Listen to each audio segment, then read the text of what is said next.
I'm Danielle DePorto from mining.com.au, and joining us today from Power Metallic is Terry Lynch.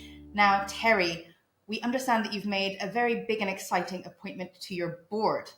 Yeah, we appointed Seamus O'Regan to our board, I guess, on Monday. And Seamus is a high-profile figure here in Canada. He was a federal minister for about 10 years, including some of the key portfolios that would impact us as miners. So energy and natural resources, obviously a big one, and then Indigenous affairs. And several other posts, but yeah, a very accomplished, young man, and he's certainly going to be able to help us navigate, the government relations part of the business as we move towards production decisions and these sorts of things, and you start to negotiate with governments on, various different issues. It's always really great to have somebody that understands how the government thinks and why they think certain ways and just how to approach it. And then also his experience with the Indigenous portfolio will certainly be helpful.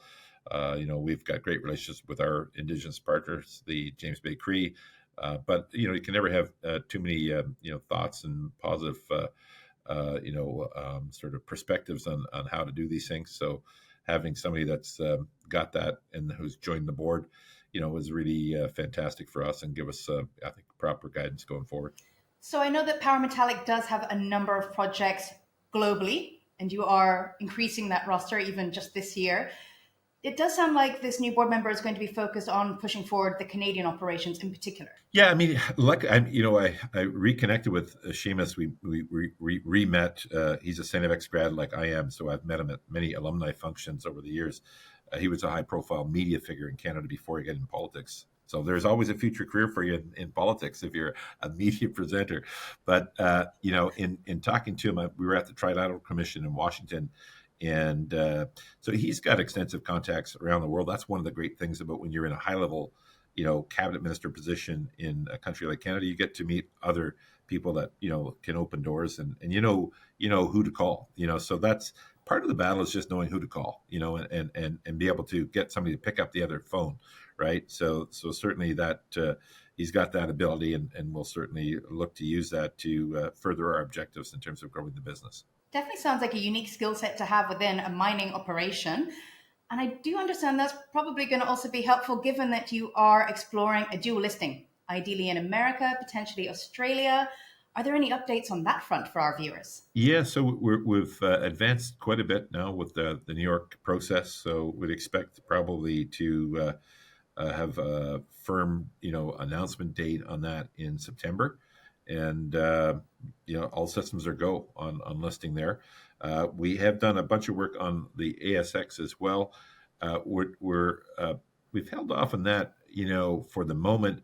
We love obviously Australians and lots of Australian investors, and we definitely want to get down there more frequently and have committed to doing so, and would like to list there. The challenge is it's with the 43101 and JORC thing, it's not as easy as it would seem. But I mean, we haven't ruled it out yet. But we sort of thought the easy next step was to move from the OTC to New York. Much better liquidity, much better for our global investors to be able to invest that way. So that was a no-brainer. And the ASX, we'll just have to see if that's something that comes in the fullness of time. But we're certainly committed to the Australian market and getting our story out there and doing enough frequent trips there that people can, get some FaceTime with management if they want and can get to know, like, and trust us, we hope. Well, speaking of getting eyeballs on you, I know that you're in the midst of a major drill program. Can you tell us when those first results are going to start flowing? Yeah, so we're in the midst of a 100,000 meter program, and probably have about 24,000 meters done by September 15th. So a lot of it's in the can right now, and they're going to start to come out next week, we believe. And then we would think probably next week we'll have a release of a few holes, and then that's what I checked with the VP of X just before I got on the call, and he said it's supposed to be coming in tomorrow. So that'll be great. We thought we'd had them 2 weeks ago, honestly, but assays, it's a busy time right now, so a lot of some delays there, but we'll get them out next week, and then I think every 3 or 4 weeks from next week, for the next 18 months, we'll have news. So it'll be a very newsy file, we hope. And we're continuing to grow the Lion Zone and our overall discovery there. So it's pretty exciting times for us. Well, we are also very excited by newsy things over here at mining.com.au. Now that I've got you on camera, I'm going to ask you to commit to coming back to tell us all those results as they happen. Can't wait to do it next week. We'll look forward to getting on and catching up with you and updating all your great audience over there.